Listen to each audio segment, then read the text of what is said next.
ওইটাই কারণ ছিল যে যেটা আমি করতে চাই সেটা আমায় করতে দেওয়া হয়নি। এই ছবিতে অ্যাকচুয়ালি আমি যখন ছবিটায় অভিনয় করছিলাম তখনও মনে হয়েছিল যে সাহেব যে চরিত্রটা করছে এইটা বেসিক্যালি ডিরেক্টররা সবসময় আমাকে দিত।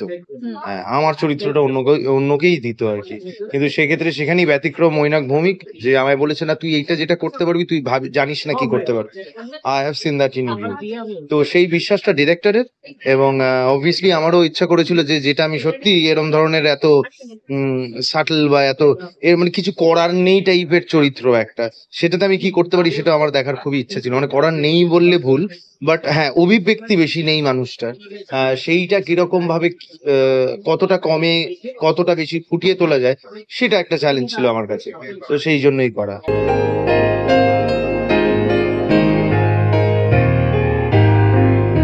At this point of time obviously মানে, এবং গত 5-6 বছর বলো বা লাস্ট ডেকেড এত কিছু ইনস্টেন্সেস আমাদের কাছে এসছে, তো সেই জন্য তো অবভিয়াসলি এখন প্রচন্ড সিরিয়াসলি পুরো পৃথিবীতেই মানা হচ্ছে মানসিক পিসটা কতটা দরকার, বা মানসিক স্বাস্থ্য মানুষের কতটা কিরকম সেইটা একটুখানি জানান নেওয়া, বা একটুখানি মানুষকে জিজ্ঞাসা করা। বা ধরো ফর এক্সাম্পল শরীর কেমন যেরকম আগে আমরা জিজ্ঞেস করতাম, এখন মন কেমন জিজ্ঞেস করা, এই ধরনের বিষয়টা সবসময় আমাদের লাইফে এখন ঢুকে গেছে, ডেইলি লাইফে। তো ইটস ভেরি ইম্পর্টেন্ট। অ্যান্ড সত্যি কথা বলতে যখন কোনো কিছুই কারুর কোনো মানুষের হয় এবং সেইটা যখন মানুষের কাছে পৌঁছায় তখন গিয়ে সেটা কোথাও গিয়ে ইন্সপায়ারও করে রংলি। তো এখন ডিপ্রেশন থেকে শুরু করে মেন্টাল ইলনেস এতটাই টকড অ্যাবাউট, আমার মনে হয় যে যার হয়তো অতটাও নেই সেও অতটা অনেকটা ভেবে ফেলছে আমারও কি আছে বা অ্যাম আই সাফারিং। তো সেই জায়গায় দাঁড়িয়ে অবভিয়াসলি পাশের মানুষটা সবসময় তার খেয়াল ওইভাবে রাখা উচিত। শরীর যেরকম ইম্পর্টেন্ট, মনটাও ততটা ইম্পর্টেন্ট।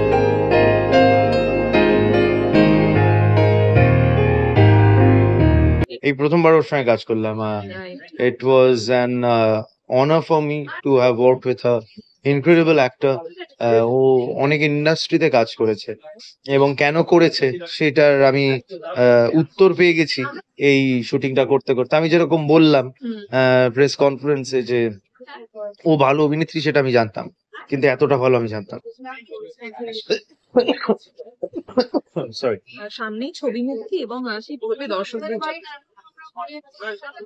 মৈনাক ভৌমিকের ছবি একটা আলাদা উত্তেজনা সবসময়ই রাখে, এবং ও যেভাবে এক্সিকিউট করে সেটা পুরোপুরি আলাদা। তো সেক্ষেত্রে আমার বিশ্বাস যে মানুষজন দেখবে এই ছবিটা।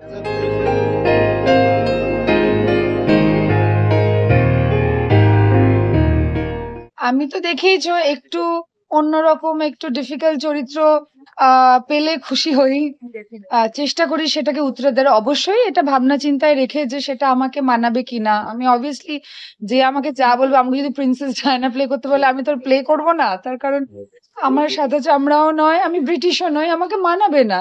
কিন্তু যেই চরিত্রগুলো ডিরেক্টররা রাইটাররা মনে করে আমাকে মানাবে, আমি পুল অফ করতে পারবো, তারা যখন সে বিশ্বাসটা দেখায় তখন আমারও মনে হয় যে দেখি লড়াই করে আমি কতটা পারি, আমি আমি সেটা অডিয়েন্সের কাছে নিয়ে যেতে পারি কিনা। তবে কমপ্লেক্স চরিত্র বাছার একটাই প্রবলেম হচ্ছে যে অডিয়েন্স কিভাবে নেবে এটা আমি কখনোই জানি না।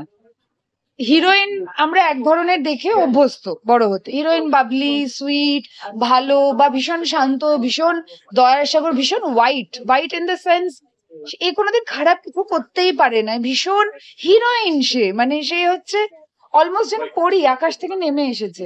এন্ড আমি লাস্ট যে কটা চরিত্র করে আছি এরা খুব মানুষ, এই অপর্ণাও খুব মানুষ, তার অবভিয়াসলি ভালো দিক আছে, সে ভীষণ কেয়ারিং, সে ভীষণ মিষ্টি সফট একটা মানুষ, কিন্তু তার জীবনে এত ট্রমা এত খারাপ জিনিস ঘটে গেছে যে সেটাকে না, সেটা তাকে একটু তার মাথার ভেতরটা কেমন ঘেঁটে দিয়েছে।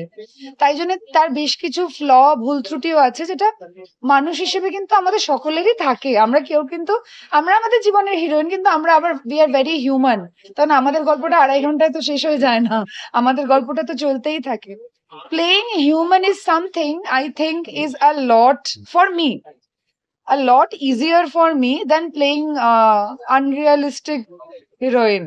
মানে আমি যখন শেষ থেকে শুরু করেছিলাম ফারজানা তো আনরিয়ালিস্টিক হিরোইন ছিল, আমি পুরোটাই রাজদার উপর ছেড়ে দিয়েছিলাম, যা বলেছে যেভাবে ডিরেকশন দিয়েছে যেভাবে বুঝিয়েছেন আমি করেছি, কারণ ওই ইউনিভার্সটাই আমি বুঝি না, আমার স্বল্প জ্ঞানে ধরে না। কিন্তু যখন আমি অপর্ণাকে প্লে করছি, যখন মৈনাকের সাথে কাজ করছি, তখন আমি তো নিজের জীবনে অনেক জায়গায় ধাক্কা খেয়েছি, কষ্ট পেয়েছি এবং আমার মানবিকতা দিয়ে অনেক জায়গায় আমার লড়াই করতে হয়েছে।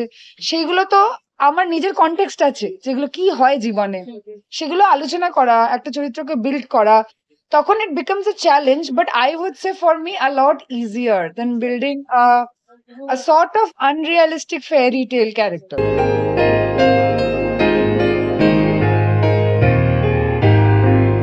ফার্স্ট অফ অল তোমাকে সাধুবাদ যে তুমি ট্রেলারটা দেখে বুঝতে পেরেছো কিছু মানসিক অসুবিধার মধ্যে দিয়ে যাচ্ছে, আর I am very impressed because আমি এখন দেখো আমার আগের ছবিটা তো একটা মানসিক সমস্যার মেয়ে আমি প্লে করেছি বহুরূপীতে, বাইপোলার। এটা কিন্তু অনেকে বুঝতে পেরেছে, অনেকে বুঝতে পারেনি, অনেকে ভেবেছে যে মেয়েটা এমনি পাগল হয়ে গিয়ে বরকে জ্বালায়, বর ভালোবাসছে না বলে, সময় দিচ্ছে না বলে। বাইপোলার ডিসঅর্ডার যে কতটা একটা ডিফিকাল্ট অসুখ সেটা অনেকে বুঝতে পারেনি। এবং বিইং সেড দ্যাট, তাই বলে কি যে মানুষরা মানসিক অসুখে ভোগে বা যে মানসিক সমস্যার মধ্যে দিয়ে যায় তাদের নিয়ে ছবি হবে না, তারা নায়িকা হবে না, তাদের গল্প হবে না, তারা শুধু পার্শ্ব চরিত্র হয়ে থেকে যাবে? সেটা তো হতে পারে না। না, তুমি নিজে আজকে মেন্টাল হেলথ এত অ্যাওয়ারনেস হচ্ছে বলে নিজে চতুর্দিকে দেখো, কার থেরাপির দরকার নয়, কে জীবনে ট্রমা অসুবিধে ধাক্কা খাচ্ছে না।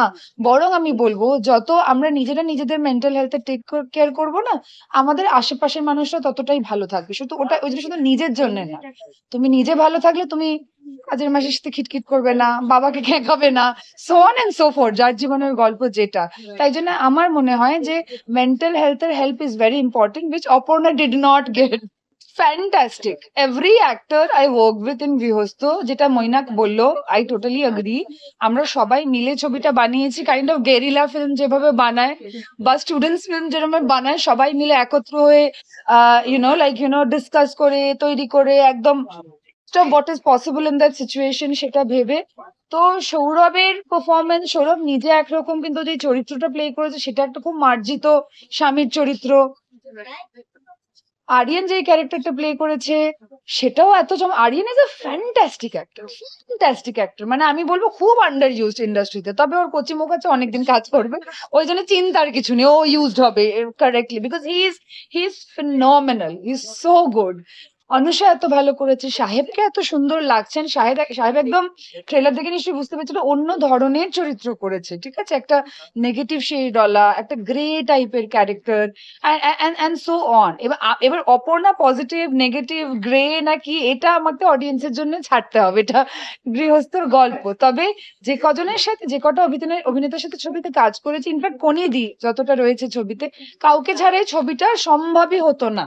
আমি পোস্টার ফেস হয়েও বলছি সম্ভব হতো না, আমি পারতাম না। আমার আমার কাঁধে এইরকম ডিফিকাল্ট ইন্টেন্স লেয়ার্ড ছবি বার করা খুব মুশকিল, খুব মুশকিল। Everyone has to be equally good and team player.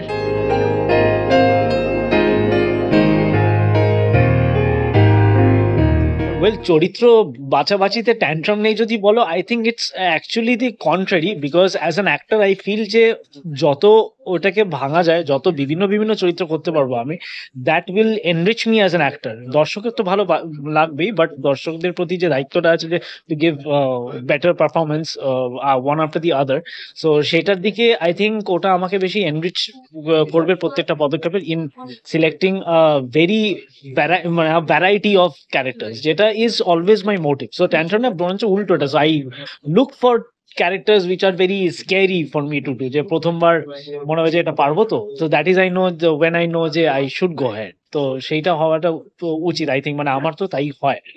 আর এই চরিত্রটা কিভাবে আলাদা, আই থিঙ্ক যেটা একটা শব্দ যেটা প্রথমেই মাথায় আসে সেটা হচ্ছে আনপ্রেডিক্টেবিলিটি অফ দিস ক্যারেক্টার।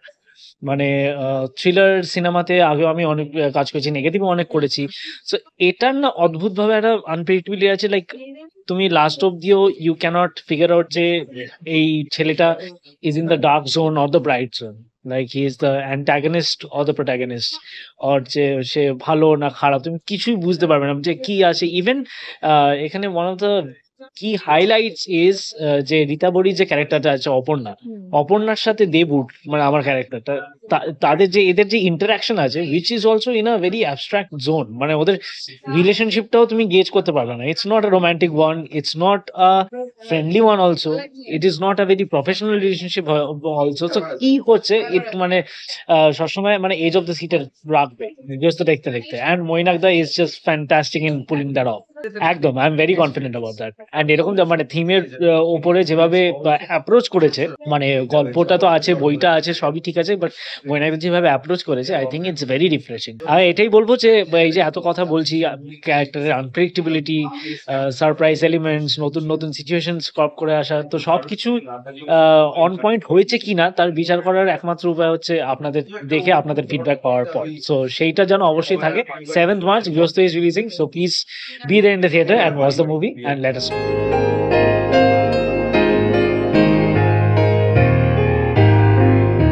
আমার চরিত্রর নাম হচ্ছে টিয়া।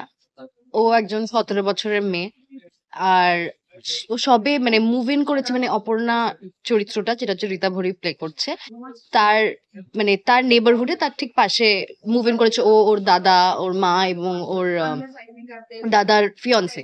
তো আমরা একটা খুব সুন্দর জিনিস এই ছবিতে দেখানো হচ্ছে, সেটা হচ্ছে যে আমরা যেহেতু মোরলেস রীতা ভরিদির চরিত্র মানে অপর্ণার চরিত্রর পার্সপেক্টিভ থেকে লোকজনকে চিনছি, মানে চরিত্রগুলো ইন্ট্রোডিউস হচ্ছে ভায়া হার, তাই আমরা স্পেশালি আমার চরিত্রটা প্রথমে যেরকম ভাবে দেখানো হচ্ছে তারপরে আস্তে আস্তে ওটা পাল্টায়। মানে আমরা যেরকম ভাবে একজন অচেনা লোকের সাথে ব্যবহার করি, কথা বলি, তারপরে আস্তে আস্তে চিনতে থাকলে আমাদের তো ব্যবহারটাও পাল্টায় আর তাদের ব্যবহারটাও পাল্টায়, তাদের ব্যাপারে আমরা বেশি জানতে পারি, তারা কোথা থেকে এসছে, কিরকম মানুষ, তাদের পাস্টে কি হয়েছে, তাদের Hopes, dreams, all of that. তো সেইরকম মানে আলাপ পরিচয় হওয়ার পর আমরাও আমার চরিত্রটা ওইভাবেই প্লে করা, যে প্রথমে একজন অচেনা চরিত্র কিরকম ভাবে মানে পার্সপেক্টিভটা, তারপরে সেটা আস্তে আস্তে ভাঙতে থাকে। আমি বলবো এই চরিত্রটা প্রচন্ড অনেকগুলো লেয়ার আছে এবং অনেক কিছু বোঝা যায় না প্রথমে, আস্তে আস্তে সেগুলো দেখা যায়। ইনফ্যাক্ট ট্রেলারে বলা আছে ট্রাস্ট নো ওয়ান, সো এখানে এই ছবিটাতে it is a really important statement. সত্যি তুমি বুঝতে পারবে না কে তার কার কি মোটিভ, কে কেন এরম ভাবে বিহেভ করছে। তো আমরা দেখি পুরো পেঁয়াজের মতো লেয়ার গুলো আস্তে আস্তে পিল হয়, আর তারপরে এই এত কিছু কায়দার মধ্যে মানে পার্সপেক্টিভ শটস বলো, ইন্টারেস্টিং লাইটিং বলো, থ্রিলারের সব মিউজিক, সব কিছুর আড়ালে একদম ভেতরে একটা খুব আন্তরিক একটা গল্প আছে, আর সেই গল্পটা আবিষ্কার করার জন্য আপনাদের মানে আমি বলবো মানে দর্শকদের সবাইকে মানে ওটা ছবিটা দেখতে হবে, মানে ওটা গল্পটা বুঝিয়ে বলা যাবে না, আর সেই ইমোশন, প্রচন্ড হাইটেন্ড ইমোশন আছে, সেগুলো এক্সপিরিয়েন্স করতে হবে। আই উড লাভ যদি সবাই এসে এটা 7ই মার্চ হলে গিয়ে ছবিটা দেখে, এটা হলে দেখার মতো ছবি। সাউন্ডস্কেপটা খুব ইম্পর্টেন্ট, যেহেতু একটা হরর এলিমেন্ট, মানে আমি বলবো যেটা ভয় পাওয়ার এলিমেন্ট আছে, এইটুকু বলতে পারবো। সো প্লিজ এসে দেখবেন ছবি।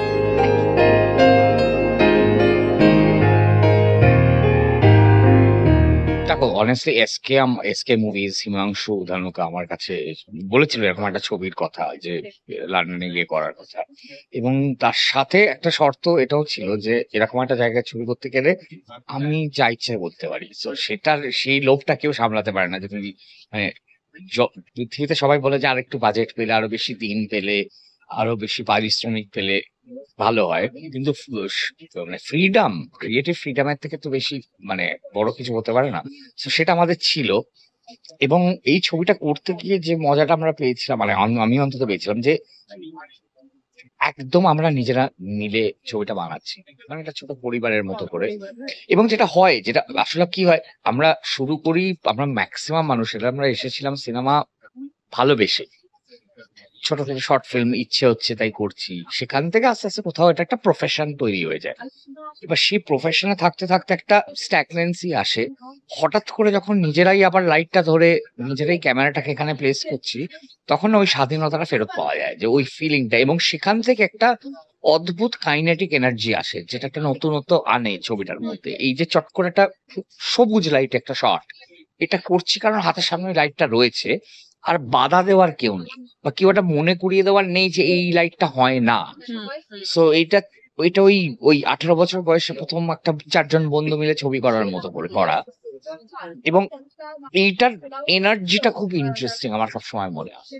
মানে আমরা না, মানে আমি দেখেছিলাম প্রথম দিন যখন দেখলাম যে এইভাবে মানে মানে আমরা যেভাবে প্রফেশনালি যখন আমরা সিনেমা বানাই, যে একটা 100 জনের ইউনিট নিয়ে ছবি করা, তার একটা ভাব গতি একরকম হয়। প্রথম দিনে আমি যখন বুঝলাম ওটা অ্যাচিভ করা যাবে না, কিছু ঘন্টার মধ্যেই আমি মোটামুটি সবার সাথে ডিসকাস করলাম, দেখ আমাদের সবাইকে মিলে ছবিটা বানাতে হবে, আর অন্য কোনো ভাবেই ছবিটা বানানো যাবে না। এটা একদম আমরা যদি আমরা লিটারালি হাতে করে ছবিটা বানাই, একটা ছবি হবে, কি হবে জানি না, কিন্তু একটা ছবি হবে। ডাক্তার, যদি তোমরা মানে হলমুখী হতে চাও, ইন্টারেস্টিং একটা জিনিস দেখতে পাবে, থ্রিলার ড্রামা এই সমস্তর বাইরে একটা অন্য এনার্জি পাবে, যে ছবিটা যেটা চট করে আসে না, মানে আমি তো পেয়েছি। সো আমি মনে করি যে ওরা দর্শক এনজয় করবে, একটা অন্যরকম ভাবে একটা গল্প বলা দেখতে পাবে।